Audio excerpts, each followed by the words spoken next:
En la búsqueda de la libertad terminamos presos, presas. ¿Por qué? Porque si es el anhelo más grande de los seres humanos, es poder expresarse genuina y auténticamente, poder ser eso que naturalmente somos y que esencialmente somos. Y esto sucede porque en la búsqueda de esa meta de libertad hemos confundido la libertad con el libertinaje. Y esto sucede cuando miramos el objetivo y la meta final, pero olvidamos el camino. Y en ese caminar, en ese paso a paso, es que vamos construyendo la realidad que realmente vivimos. Entonces, si no tenemos enfoque, sino solo en la meta, se nos pierde el enfoque de lo cotidiano, de lo que tenemos cerca. Y es allí donde cometemos los errores, donde damos los pasos en falso. ¿Por qué digo esto? Porque resulta que cuando nosotros nos abocamos solo a la meta, estamos tan desenfocados de la realidad que terminamos repitiendo los patrones aprendidos, las estrategias que aprendimos de nuestro sistema, lo que genéticamente traemos, lo que epigenéticamente hemos aprendido, y así vamos repitiendo indefectiblemente de lo mismo que ya conoce nuestro sistema, hablando del sistema biológico. Es difícil poder utilizar la conciencia cuando no estamos en el foco del presente. Es difícil poder decir que voy a cambiar X, Y o Z variable de mi vida si yo no me estoy dando cuenta de lo que me pasa aquí en este presente. Entonces, cuando nos damos cuenta ya porque tenemos el efecto de los actos, ya sucedieron las cosas y vienen como en retroalimentación, en rebote, es cuando nos agarra por sorpresa. Entonces, ¿cuál es la invitación que quiero hacerles hoy? Quiero que comencemos a pensarnos, a reflexionar y a analizar sobre cuáles son las formas en que nosotros establecemos vínculos y relaciones. ¿Cuáles son las cualidades de esas relaciones? ¿Cómo soñamos las relaciones y cómo las construimos de verdad? Porque si estamos partiendo del pasado, que casi siempre es desde ahí, pues vamos a necesitar hacer ajustes a la realidad que queremos crear y a la realidad que tenemos hoy. Ejemplo, si yo quiero una relación con mis hijos más natural, espontánea, alegre, respetuosa, pero de vínculo estrecho, y no lo puedo lograr porque cada tanto aparece un chispazo, porque aparece una discusión por una diferencia y esa diferencia se vuelve un abismo gigante, muy probablemente estás jugando el juego que ya aprendiste en tu historia familiar y probablemente tu hijo, tu hija está repitiendo también ese patrón porque viene de aquí mismo, no es de un árbol lejano, es de la misma cosecha. Entonces, pues allí tendremos que vernos con esa realidad. ¿Qué hacer? ¿Qué es lo que yo planteo muchas veces? Que podamos mirar el juego que jugamos dentro de esas relaciones. ¿Cómo lo juego yo? ¿Cómo lo juega el otro? Pero no desde el juicio, sino desde la visión neutra, ¿no? Como si yo pudiera ver en tercera persona eso allá afuera y realmente ver qué digo, qué dice el otro, qué siento y aproximarme a lo que siente el otro. Y ver la dinámica, el patrón de acción, porque cuando conocemos el patrón de acción, podemos cambiar, podemos jugar otro juego, podemos decidir si entramos en esa misma dinámica o nos quedamos quietos por lo menos al comienzo cuando nos damos cuenta de eso mismo. ¿Te va a molestar? Sí, te va a molestar. Claro, hay cosas que no nos van a dejar de molestar porque simplemente veamos el patrón. Nos va a molestar, nos va a doler, nos va a enojar, nos vamos a sentir culpa, nos va a dar vergüenza, nos vamos a sentir inadecuados, vamos a explotar.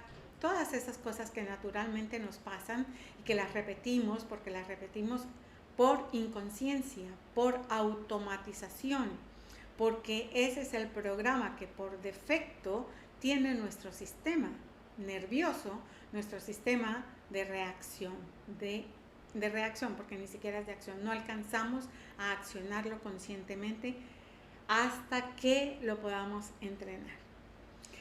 Esto es una parte. Y lo otro que sucede allí adentro de ese movimiento es que se van generando apegos, ¿no? Y traigo aquí a colación la frase que se conoce tanto del budismo. El sufrimiento humano está basado en el apego, o el apego es la causa del sufrimiento humano. Nos apegamos tanto a lo que nos incomoda como a lo que nos parece muy cómodo. Y me van a preguntar, ¿cómo que a lo incómodo yo también me apego? Sí. El sistema nervioso, cuando yo entendí esto que les voy a contar, fue como un flash de luz para mí. Cuando el sistema nervioso actúa, está siempre escaneando peligro, ¿cierto? Para poder pronosticar una acción que nos saque del peligro. Entonces, él se está anticipando, haciendo esa predicción de acuerdo a las variables que tenga en ese momento. Lo hace en fracciones de segundo, lo cual siempre lleva una delantera. El cerebro siempre está como adelante en su acción para proteger la vida. Esto básicamente es por supervivencia. ¿Qué sucede entonces? Que si escanea una variable que se parece a algo que ya conoce y que puede sonar peligrosa, vamos a actuar en ese sentido. Como eso es lo natural, lo que biológicamente tiene que hacer nuestro cerebro, pues nosotros inconscientemente nos apegamos a ese escaneo de esa manera. Y eso quiere decir que si yo aprendí por mi sistema familiar, por mis experiencias, por las causas que sean, aprendí a accionar desde el miedo y a retraerme, a esconderme, a quedarme paralizada, pues cuando sucede cualquier situación de peligro voy a repetir eso. Ese es el patrón que voy a repetir porque es la acción que ha salvaguardado la vida hasta este momento. Y me podrían decir, pero si ya te diste cuenta que no pasa nada. Sí, yo ya me puedo haber dado cuenta, pero yo tengo que reentrenar mi sistema nervioso para que no actúe por defecto. Cualquier estímulo que entre por los sentidos, por los órganos de los sentidos, necesita 236 milisegundos para llegar al tallo cerebral y poder producir una respuesta. Ese es el tiempo que tenemos de margen para poder salvaguardar la vida. Si yo voy a cruzar mal la calle y hay un bocinazo porque me estoy atravesando, viene un auto, la respuesta tiene que ser muy rápida para que yo pueda dar el paso atrás o porque voy a correr adelante y ponerme a salvo. Se demora casi el doble del tiempo en llegar esta misma información a los lóbulos prefrontales, que son los encargados de poder analizar si el contexto es real de peligro o no lo es. Entonces, llevémoslo a la vida diaria, a los vínculos, porque quiero llegar realmente a lo del apego. Entonces, cuando yo lo tengo en los vínculos y resulta que mis vínculos me producen temor, mi forma en que me relaciono, no porque el otro necesariamente me esté atacando, que puede serlo, pero no necesariamente tiene que ser así, pero yo me siento agredida, yo voy a responder desde este mecanismo que ya sé. Y me apego a ese mecanismo para salvaguardar mi vida, para mantenerme a salvo, aunque sea muy incómodo lo que estoy haciendo. Entonces se hace necesario tomar conciencia de que estoy generando un apego, y ya es apego porque yo lo retengo esa forma de accionar para poder sentirme tranquila, para poder sentirme segura, confiada, que no es lo mismo que estar bien. Es lo que yo aprendí, es lo que mi sistema nervioso y mi biología aprendió como seguro. Necesito desaprender ese patrón, necesito desapegarme de esa forma de actuar para poder comenzar a construir una forma consciente y más acorde al presente. al contexto de realidad que tengo en este momento. Esto me parece muy, muy importante, porque por lo general pensamos en los apegos con respecto a un otro, y es válido, es muy importante también revisarlo, porque yo genero el apego al otro. Si el otro es mi fuente de seguridad y yo tengo esta reacción de inseguridad constante, pues me apego a la otra persona porque es la persona que me da, es aquella relación la que me da la seguridad. Si esta persona se va a ir, se aleja un poco, se va de viaje, siento la amenaza de que lo voy a perder, pues entro en un sufrimiento. Por eso es que el budismo es muy claro, el apego es la causa básica del sufrimiento humano. Y esto apenas les estoy hablando de un pedacito.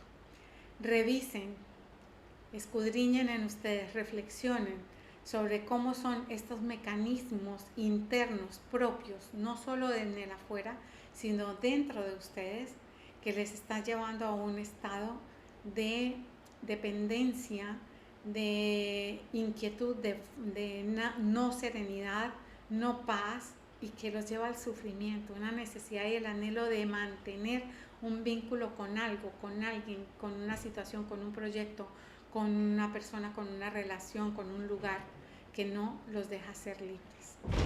Cuando aprendemos a trascender estas automatizaciones propias, estos apegos internos a nuestras reacciones, la posibilidad de libertad es inmensa, porque es tomar las riendas y es tomar la vida desde otro lugar, es poder actuar en la vida desde otro lugar novedoso, nuevo y tal vez mucho más auténtico y genuino, aunque el comienzo sea un poco incómodo. Entonces, una invitación muy grande, y con esto también quiero invitarles que tengo un taller, un curso taller que llamo Aprender a Vivir, y hablo precisamente de esta parte de estos apegos. Hacemos listado, aprendemos unos ejercicios para hacer el detox de esa emocionalidad que queda grabada en el cuerpo. Aprendemos allí lo que es el efecto, la ley de causa y efecto, cómo esto implica en nuestras vidas, pero también cómo implica en el momento de la muerte, porque son estas cosas lo que hace que nosotros nos retengamos y que no podamos tener una muerte serena y alegre. Y por supuesto, si no vamos a tener una muerte serena y alegre es porque no hemos tenido una vida serena y alegre. Morimos como vivimos. En la descripción de este video, o me pueden enviar directamente un DM para hacérselas llegar. Estaremos prontamente haciendo un workshop en vivo para aplicar esto, para acompañarlos en la determinación muy específica del apego que les esté causando más dolor en este momento. Entonces estén atentos a las redes, que voy a estar dando la información de este taller. Un abrazo para todos.